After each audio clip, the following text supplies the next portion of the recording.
So guys finally Intel এবং এগ্রিগেটের সাথে সাথে টিনা সোলারও কিন্তু স্ক্যাম করে ফেললো। তো আপনারা হয়তো এখনও অনেকে জানেন না যে টিনা সোলার স্ক্যাম করছে, আমি নিজেও কিন্তু জানতাম না। তো আজকে বিকেলে আমার চ্যানেলের কিছু মেম্বার আমাকে হঠাৎ করে বলতেছে, তারা নক দিল, বলতেছে যে আমরা টিনা সোলারে উইথড্র দিয়েছি অনেকক্ষণ হলো কিন্তু এখনও পেমেন্ট আসেনি। তো তারপর আমি যখন ওইটা শুনলাম তারপর চেক করে দেখলাম আমার অ্যাকাউন্টের মধ্যে আমি প্রবেশ করলাম। প্রবেশ করার পর এখানে দেখতেছি যে টাকা তোলার অপশনে ক্লিক করার পর এখানে দেখতেছে আমার উইথড্র নাম্বারটা কিন্তু অটোমেটিক তারা চেঞ্জ করে দিছে। এরপর আমি আরেকটা জিনিস লক্ষ্য করলাম, এখানে কিন্তু তারা প্যাকেজের দামটা অনেক কমে দিছে। এখানে দেখতেছেন 3,500 টাকার প্যাকেজ যেটা ছিল এখানে মানে 2,300 টাকা করে দিছে এবং দৈনিক ইনকাম কিন্তু সেমে দিচ্ছে। এরপর দেখতেছেন 8,000 টাকার প্যাকেজ যেটা আছে ওইটার দাম কিন্তু 5,000 টাকা করে দিচ্ছে এবং দৈনিক ইনকাম কিন্তু আগেরটাই রাখছে। তো এইভাবে দেখতেছেন 17,000 টাকার প্যাকেজটা 12,000 টাকা করে দিচ্ছে, 35,000 টাকার প্যাকেজটা 25,000 টাকা করে দিছে। এখনও অনেকে জানে না যে সাইট স্ক্যাম করছে, তো মূলত সে কারণে তারা দামটা কমিয়ে দিছে যাতে অন্যরা লোভে পড়ে এখান থেকে প্যাকেজগুলো ক্রয় করে ফেলে এবং তারা প্রফিট করতে পারে।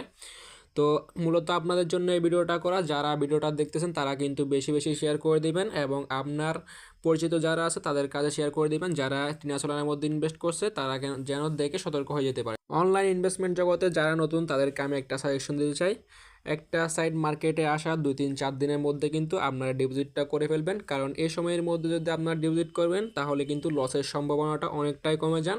তো আপনারা অনেকেই কী করেন, যারা বুঝেন না তারা 15-20 দিন দেখেন একটা সাইটকে, তারপর ভালো লাগলে আপনারা ইনভেস্ট করেন। তো শেষমেশ দেখা যায় আপনারা মানে যে টাকাটা ইনভেস্ট করছেন ওইটাও কিন্তু তুলতে পারেন না। যেমন টিনা সোলার এবং এগ্রিকেয়ারে কিন্তু যারা শুরু থেকে কাজ করছিল তারা কিন্তু কেউ তেমন একটা প্রফিট করতে না পারলেও কেউ কিন্তু লসের সম্মুখীন হয় নাই।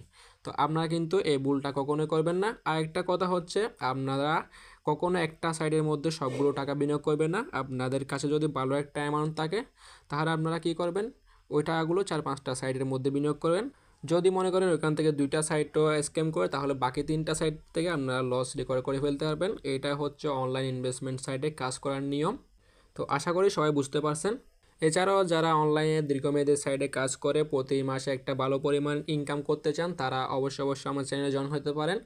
আমার চ্যানেলে কিন্তু প্রতিনিয়ত ভালো ভালো সাইট শেয়ার করা হয় এবং বিভিন্ন সাইটের কিন্তু বিস্তারিত আপডেট দেওয়া হয়। একটা সাইট কখনো স্ক্যাম করতে পারে তা কিন্তু আমি আগে থেকে যতটুকু পারি কিন্তু সবাইকে সতর্ক করে দিয়ে থাকি। তো আশা করি এই ভিডিওটা আপনাদের উপকারে আসবে। ধন্যবাদ সবাইকে।